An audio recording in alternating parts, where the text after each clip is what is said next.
Yuk, balik lagi dengan gue, Muhammad Arya Raisi di sini. Nah, kali ini gue mau bahas tentang dunia kampus lagi, tentang mahasiswa lagi, yaitu apa? Kebiasaan buruk orang-orang yang ikut organisasi. Nah, ini maksud gue organisasi kampus ya. Jadi, gue pernah ikut organisasi kampus pas zaman gue kuliah dulu, walaupun tingkatnya hanya himpunan mahasiswa. Jadi, di Sastra Jawa itu ada himpunan mahasiswa namanya Keluarga Mahasiswa Sastra Jawa di UI ya. Gue aktif di situ dan pernah juga memimpin majalah yang nggak tahu sekarang majalahnya di mana. Apakah masih ada atau sudah bubar majalahnya, gue nggak tahu. Nah, kebiasaan buruk ini sering gue temukan sih sebenarnya di berbagai macam lintas organisasi, baik yang kecil ataupun besar. Dan buat gue, orang-orang yang punya kebiasaan buruk ini itu nggak bisa berkembang nantinya. Jadi gitu-gitu aja hidupnya. Nah, jadi yang pertama itu kebiasaan buruknya adalah meremehkan organisasinya sendiri. Ini banyak buat yang kayak gini nih. Mungkin karena mereka ngelihat organisasinya hanya organisasi kecil, terus ya jadi nggak serius menjalankan organisasi, apalagi kalau misalnya dia BPH gitu atau badan pengurus hariannya, ya intinya orang yang jadi pengurusnya lah. Kalau lu punya kebiasaan buruk ini akan merugikan lu. Kenapa? Karena ketika lu meremehkan sesuatu, itu sama aja lu nggak profesional. Kecil ataupun besar, tempat lu di situ berkarya, itu harus lo pandang sebagai satu bagian penting dalam hidup lu. Lo bisa ikut banyak organisasi dalam satu waktu, tapi ingat, jangan pernah meremehkan organisasi apapun yang lo ikuti, walaupun organisasi itu mungkin menurut lo kecil gitu, tidak memberikan nama buat lo, tapi jangan pernah remehkan organisasi. Disitulah kelihatan bagaimana profesionalisme lo. Kalau lo meremehkan kayak gitu di dunia kerja, secara tidak langsung, secara tidak sadar, lo meremehkan juga ketika lo dapat tugas dari orang lain atau dapat proyek yang kecil. Bersyukurlah lo punya pengalaman organisasi walaupun dari organisasi kecil. Di situ lo belajar profesional, berpikir kritis, dan juga ya belajar proses. Jadi kecil ataupun besar, organisasi kampus itu sangat bermanfaat buat lo. Nah, ini kaitannya dengan yang pertama. Yang kedua, ini ada aja kebiasaan buruk orang yang ikut organisasi atau mahasiswa yang ikut organisasi itu tidak mau belajar. Jadi merasa dia mampu, merasa bisa, akhirnya menyepelekan lagi gitu. Udah menyepelekan organisasinya, menyepelekan kerjaan dari organisasinya. Balik lagi, ini salah satu tanda bahwa lo nggak profesional. Ketika lo aktif di satu organisasi kampus, lo harus banyak belajar dan banyak kemauan untuk berkembang. Karena disitulah lo bisa mengaktualisasikan diri, disitulah lo bisa eksplorasi diri lo bisa menggali di mana potensi lo. Belajar itu dari mana saja. Lo bisa belajar dari senior, bahkan lo bisa belajar dari junior. Gua merasakan itu. Walaupun organisasi gua kecil, gitu. Ketika gua kuliah dulu cuma tingkat jurusan di UI, tapi gue di situ belajar profesional, gue belajar menghargai orang lain, menghargai senior, menghargai junior, dan juga pastinya gue menjaga jaringan gue, khususnya ke senior gue. Karena kadang gitu gue suka dapat pekerjaan gitu dari senior gitu dulu ketika zaman masih kuliah, dan teman-teman gue juga merasakan bagaimana menjaga jaringan itu atau menjaga komunikasi dengan senior membuat mereka banyak belajar dan berproses.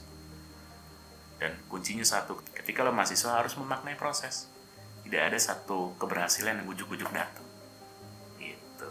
Dan jangan sampai lo jadi orang yang suka meremehkan atau tidak mau belajar selama lo beraktivitas di organisasi kampus. Nah, yang ketiga ini, kebiasaan buruk ketiga, dan ini ada di semua organisasi, mau kecil, mau gede, mau sedang, mau tingkatnya nasional ataupun tingkat hanya fakultas atau jurusan.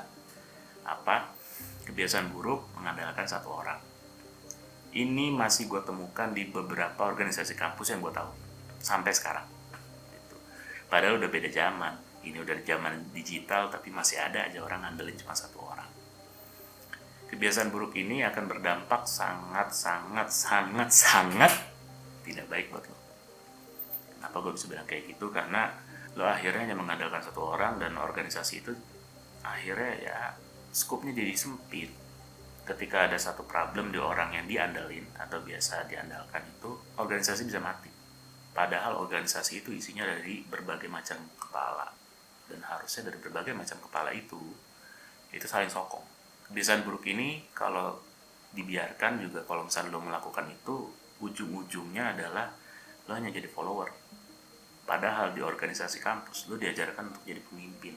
Jadi setiap orang itu harus jadi pemimpin, walaupun awalnya mereka dipimpin gitu. Dan jangan sampai kebiasaan buruk ini ada dalam diri lo. mulai dari sekarang belajar pede dan jangan ngandelin satu orang aja untuk urusan organisasi. Nah, kebiasaan buruk keempat ini biasanya denial, ya selalu menyangkal. Ada saja orang yang seperti itu dan kebiasaan buruk ini bisa saja ada di lu. Harus gue garis bawahi ya, orang-orang denial itu biasanya nggak berkembang. Kenapa? Karena ketika dapat kritik, dia melakukan pembenaran. Padahal kritik itu bagus buat kita dengerin dan kita maknai kritiknya. Mungkin aja kritik itu disampaikan sama orang satu organisasi ke lu gitu, bukan buat menjatuhkan lu, tapi membuat lu untuk berkembang dan menyadarkan lu dari kebiasaan buruk lu. Nah, kebiasaan buruk orang-orang denial di organisasi ini biasanya menyusahkan organisasi. Kenapa? Karena ujung-ujungnya baper, ujung-ujungnya ngerasa diserang, ujung-ujungnya ngerasa disudutin. Padahal enggak. Kritik yang disampaikan teman-teman lu dalam satu organisasi bisa saja menjadi pengingat lu bahwa lu lupa lu ngerjain ini, lu lupa lu ngerjain itu, lu ada tanggung jawab ini. Sebenarnya baik gitu. Jadi jangan sempit pikiran gitu. Dan ketika berorganisasi, kenapa gue bilang jangan denial? Karena setiap orang bisa saja melakukan kesalahan. Jadi justru bagus kalau lo melakukan kesalahan. Artinya apa? Artinya lo belajar, pikir gitu. Jadi jangan pernah kebiasaan buruk denial ini ada di diri lo kalau lo mau berkembang. Nah, itu aja pembahasan gue kali ini. Jadi 4 kebiasaan buruk orang-orang yang ada di dalam organisasi kampus. Semoga konten ini bermanfaat buat lo. Semoga aja apa yang gue share atau yang gue bagikan ini berdasarkan pengalaman gue pribadi juga ya, ini pastinya itu bermanfaat buat lo semua. Dan kalau tertarik dengan konten-konten gue, selalu nantikan konten-konten gue, karena ya konten-konten gue isinya tentang bahas buku ataupun ya tips and trik dunia kuliah dan kadang literasi digital. Sampai jumpa di konten-konten gue selanjutnya. Ciao.